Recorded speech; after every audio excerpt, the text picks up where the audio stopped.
महाराष्ट्र में तो बड़े धूम से, बड़े हर्षोल्लास से अक्षय तृतीया मनाया जाता है। इस साल कैसा ट्रेंड है? देखिए, इस साल ट्रेंड को लेकर अगर बात करें तो पिछले साल से 25 से 30% जितने भी ज्वेलर्स से हमने बात की थी, उनको लगता है कि इस बार 25 से 30% तक डिमांड कम रह सकती है। उसके पीछे जो सबसे बड़ी वजह यह है कि इस साल भाव काफी ज्यादा है। पिछले साल अक्षय तृतीया पे आप देखें तो 50,000 से 51,000 के आसपास का भाव था, जो अब बढ़कर 60,000 के ऊपर जा चुका है और करीब करीब 20% तक दाम बढ़ चुके हैं पिछले एक साल में। लेकिन हालांकि ये ईयर गोल्डन ईयर कहा जा रहा है, क्योंकि जिस तरह की अनसर्टेनिटी फिलहाल पूरी दुनिया में मौजूद है, सेंट्रल बैंक्स की तरफ से बाइंग आ रही है, महंगाई जिस तरह से बढ़े हैं तो उससे हेजर्स की भी डिमांड बढ़ रही है, तो उसका भी फायदा मिल रहा है। ग्लोबल ग्रोथ को लेकर तो चिंता बनना बरकरार है ही। पिछले 20 साल का अगर आपको इतिहास बताया तो 20 साल में सोने ने करीब करीब 1000% का रिटर्न दिया है और चांदी ने भी ये करीब करीब 900% का रिटर्न दिया। एक बम्पर रिटर्न गोल्ड और सिल्वर ने पिछले 20 सालों में दिया है। और अक्षय तृतीया की अगर बात करें तो आमतौर पर हिंदुस्तान में गोल्ड की डिमांड एक साल में 700-800 टन की रहती है और अकेले अक्षय तृतीया के दिन ही सिर्फ 25 से 30 टन सोने की खरीदारी हो जाती है। यानी जो आमतौर पे अगर आप 700-800 का देखें तो 2 टन हुआ रोज का, लेकिन एक ही दिन में 25, यानी 12 गुना आम दिनों से ज़्यादा यहाँ पे खरीदारी होती है। और अब ट्रेंड भी बदल रहा है, फिजिकल के बाद अब डिजिटल और साथ साथ gold ETF, sovereign gold bond, तो तमाम ऐसी चीज़ें हैं जिसमें लोगों की दिलचस्पी होती है। हमारी सहयोगी अनीता पांडे हैं ग्राउंड पर, उनसे जान लेते हैं कि वहाँ किस तरह की रिपोर्ट आ रही है। वो दादर के वामनहड़ी पेठे के स्टोर में है। अनीता, बताइए वहाँ किस तरह की तैयारी है ज्वेलर्स की तरफ से और क्या एडवांस बुकिंग के आंकड़े क्या कह रहे हैं वहां पर? जी शुक्रिया विजमोहन। तो अक्षय तृतीया का ये पावन मौका आने वाला है, बस एक दिन बाद आने वाला है। देखिए, अक्षय तृतीया पर हम आपको लेकर आए हैं वामन हरी पेठे ज्वेलर्स के पास, क्योंकि अक्षय तृतीया को अक्षय मुहूर्त माना जाता है। अक्षय मुहूर्त का तात्पर्य होता है, मतलब होता है कि एक ऐसा पल, एक ऐसा क्षण जब आपके सभी पुण्य आपको अक्षय रूप से प्राप्त होते हैं, यानी ये पुण्य कभी खत्म नहीं होने वाले हैं। और ऐसे समय में आप कोई भी खरीदारी करते हैं तो उसका पुण्य आपको दुगना मिलता है।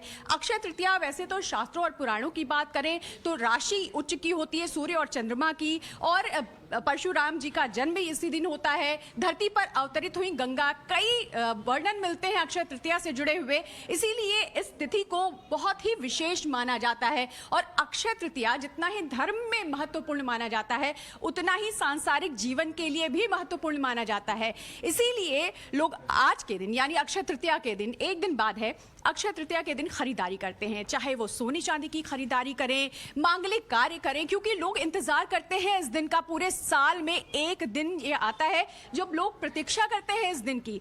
और अगर बात करें मांगलिक कार्यों की, तो शादी विवाह हो या फिर घर में नवागमन हो या फिर सोना चांदी खरीदना हो, जैसा कि विश्वमोहन जी ने बताया कि सिर्फ एक दिन ही 20 से 25 टन खरीदारी सोने की हो जाती है। और यही वजह है कि हम भी आए हैं ज्वेलर्स के पास और देखने के लिए आए हैं इस शॉप में कि आखिर क्या खास तैयारियां हैं इस बार अक्षय तृतीया की।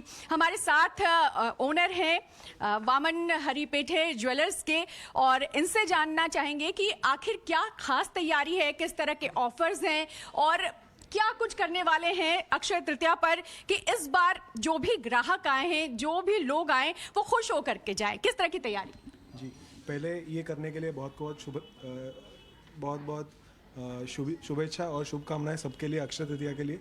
और ये टाइम के लिए हमने अक्षय तृतीया की ऑफ़र रखी है, वो 15% मेकिंग चार्जेस पे डिस्काउंट रखा है गोल्ड और सिल्वर ज्वेलरी के लिए, और डायमंड ज्वेलरी के लिए 50% मेकिंग चार्जेस पे डिस्काउंट रखा है। और बहुत अच्छा हम एक्सपेक्ट कर रहे हैं कि ग्राहक आए और बहुत सारी खूब खरीदारी करें। बिल्कुल, ग्राहक तो जाहिर सी बात है, क्योंकि चाहे मंदी हो, चाहे जो भी दौर हो, हमने बहुत बुरे दौर भी देखे। कोरोना काल में भी लोगों ने घर के अंदर भी फिर भी प्रयास किया कि सोने का जो प्यार है, वो जो प्रेम है, वो अक्षय तृतीया के दिन कम ना हो। लेकिन उसके बावजूद अभी क्योंकि सोना बहुत चमक रहा है, 60,000 का आंकड़ा पार कर गया है, तो क्या उम्मीदें हैं बाजार को? आपको क्या उम्मीदें, ग्राहक कितने आने वाले हैं, क्या कुछ खास होने वाला है? जैसे आप बोल रहे हैं कि 60,000 का आंकड़ा पार हुआ है, तो अगर आप देखेंगे तो गोल्ड का जो हिस्ट्री है कि ईयर ऑन ईयर, साल से साल वो ऊपर ही जाता है। तो अभी ये साल अभी 60 का आंकड़ा क्रॉस हुआ है, तो शायद आगे थोड़ा और जा सकता है। तो अगर आंकड़ा ऊपर जा रहा है तो उसके हिसाब से गोल्ड की खरीदारी ज़्यादा रुकनी नहीं चाहिए, वो तो आप करने ही चाहिए क्योंकि आप इन्वेस्टमेंट के हिसाब से भी उसको देखते हैं। तो उसके लिए हम रेडी है, सब स्टॉक रेडी रखा है, कस्टमर्स आएंगे उसके लिए हम लोग वेट कर रहे हैं। 20 से 25 टन सोने की खरीदारी हो जाती है अक्षय तृतीया बिल्कुल। पे, जो पूरे साल चलिए तो नहीं अनीता हो पाती। आप ये अनीता मैं आपको ये कहना चाहूंगी कि आप खुद भी बहुत सुंदर लग रही हैं और साथ ही आप अक्षय तृतीया के मौके पर इतनी अच्छी इतनी डिटेल ग्राउंड रिपोर्ट हमारे लिए लेकर आए हैं, शुक्रिया उसके लिए। और चलिए आगे बढ़ते हैं। और विश्व मोहन, ये तो एक डिटेल्ड अप्रोच हो गया क्योंकि अक्षय तृतीया के मौके पर सोने चांदी का ट्रेंड कैसा है ये भी हमने जाना, पिछले 10 सालों की हिस्ट्री भी हम लेकर आए और अनीता हमारे साथ एक ग्राउंड रिपोर्ट भी लेकर आई। चलिए अक्षय तृतीया की तो बात हम कर ही रहे हैं, फेस्टिवल मूड है, कल रमजान ईद भी है और आज कल अक्षय तृतीया भी है, तो ये दोनों के दोनों फेस्टिवल्स हैं जिसे देश एंजॉय करेगा। लेकिन इस बीच